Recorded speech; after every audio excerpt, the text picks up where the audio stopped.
Здравейте! Хайде да направим за тази седмица новата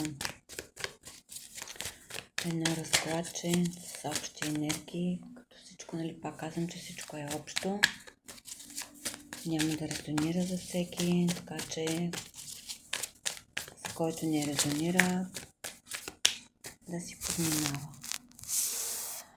Айде сега, какво ни е подготвила седмицата на някой от нас? Колелото на съдбата. Така, сега първото нещо, което идва тук като информация при мен е, че по колелото на съдбата при някои идват някакви много бързи динамични действия. Може би ще имате съобщения при някои новини. Също така бих казала, че или ще имате новини от човек, който е практик и то много добър практик. Или ще получите някакви такива новини за такъв човек. Може би, който по някакъв начин нещо ви е навреждал или просто ще бъде свързана новината с такъв човек. Тук вече съдбата явно се е завъртяла, защото се дават, пак казвам, някакви много бързи действия и така новини. Може и такъв човек да се свързва с вас. Така, при някои сега, тук може би сте отрязали някой такъв човек, да кажем, зависнала ситуация между вас. Но определено тук се отварят някакви пътища. Ако до сега по някакъв начин от някакъв такъв негатив, да кажа, или изпращан от много така тъмен практик, бих казала, и по някакъв начин сте били в зависнало състояние, положение в момента. Виждам, че тук идват някакви много бързи новини при вас и тук се отварят пътищата. Сега явно по някакъв начин такъв човек или някакъв негатив при вас, който ви е държал в голям застой. Тази седмица при някой ще се отварят пътищата. И това, може би при някой при някой тук става въпрос за чувства. Ако сте чакали дадени новини от човек, защото виждам, че тук доста влюбени хора има или любими хора. Как да ви кажа, тук просто се търси и се е чакало някаква информация, но поради една и друга причина тук се е въздействал с някаква лъжа, с някаква измама, но свързано е с стабилност, свързано е с емоции, с пълната чаша. Явно тук става въпрос за някакви отношения, които по някакъв начин са им е въздействано, така да кажа, но тази седмица идват някакви бързи новини, нещо ще се разплитат, така да кажа, конците за тези лъжи, това, което е правено явно. По принцип продължава енергията си е същата. Тук се разясняват доста така съмнителни неща, които не сте, изобщо не сте подозирали. Дава се край, завършване, приключване на такъв етап от вашия живот, в който по някакъв начин сте били, така да кажа, ограничени под някакъв натиск. Казвам, защото тук не е само ограничение от вас, тук виждам, че просто се е въздействал. Тази седмица при някой това нещо ще приключва, дава се край. Истина, която ще направи абсолютно всичко до сега, както се казва, на пух и прах. Разчистване е голямо. Някой може би сте пред изчистване, някой може би ще предприемате изцеление и изчиствания, но и по такъв начин да си завършат нещата. Сега друго какво е, още мога да кажа, човек, който по принцип се е ограничавал.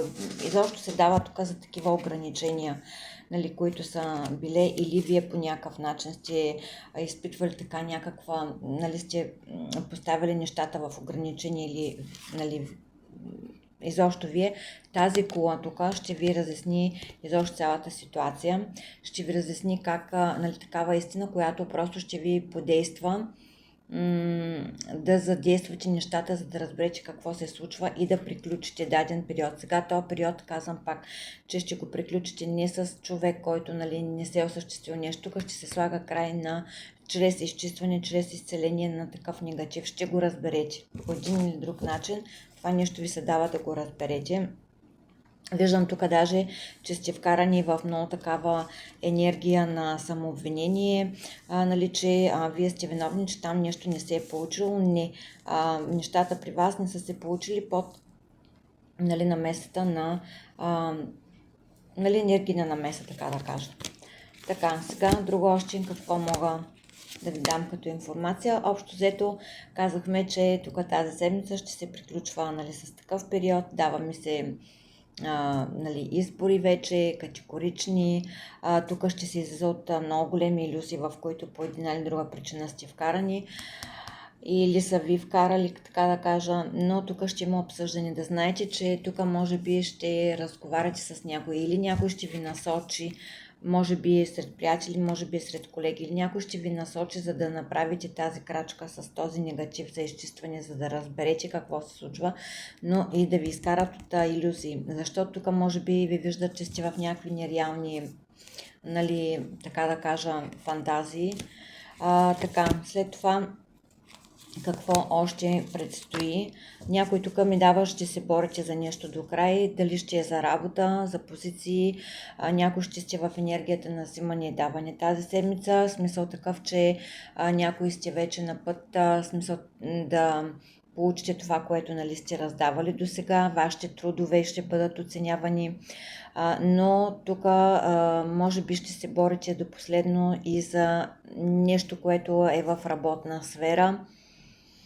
Доста притеснени хора виждам тук. На някой доста така зле им повлиява и на съня. Това пак може да се върна или е под енергийно въздействие. И ако следващия вариант тук и става въпрос за някаква раздяла, така да кажа, която не се осъществува, нали, някакъв такъв любовен контакт, нали, среща, много хора са го обърнали на работа. Просто сте се вглъбили и сте се ограничили и в момента само единствено гледате да работите. Един вид, че, нали, самоограничение, самосъжаление, самообвиняване, че вие сте си навредили така и просто решавате да си работите и повече абсолютно нищо, да, нали, така от този род да не се занимавате. Дава ми се категорично възстановяване, възраждане. От 4 карти, 3 големи аркана. Тази седмица, между другото, от тази седмица, тези, които предприемете и такова изчистване, страшния съд вече започва, нали, всеки да си получава това, което е, нали, за това, което е работил, това, което е направил. Ще има много съзнати избори тук. Виждам, може би тук ще се допре и до така много така добри, нали, практици.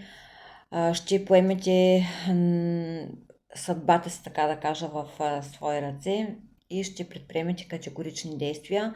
Някой от това, което примерно го е страх да направи, да поеме в някаква посока, да вземе някакво решение тази седмица, ще го направите, някой от вас, и ще тръгнете, но трябва да ви кажа, че това движение, което ще го направите, ще го предприемете, ще ви донесе много радост и ще е за много хубаво просто.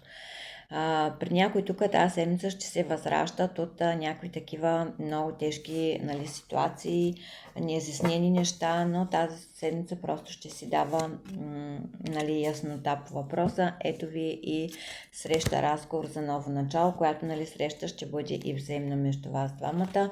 Да, търсене на отговори, които сте го търсили, но тази седмица пак казвам, че ще дойдат, нали, така, борили сте се, някой тук отстоявате, може би, някакви позиции, пак казвам, на работа, но в крайна сметка ми дава пълнота. Десятка пентакли си е перфектната стабилност, бих казала, и пак ето, свързана е с някакви бързи новини, може би някой скоро ще идва към вас. Други, нали, тук казвам, че ще има и бързи новини, много скорострелни. Тази истина, която някой ще разберете тази седмица под една или друга форма и ще се предприемат някакви така изцеления, за да се приключи, нали, цялата тази суматоха около вас и притеснение. Пожелавам ви успешна седмица!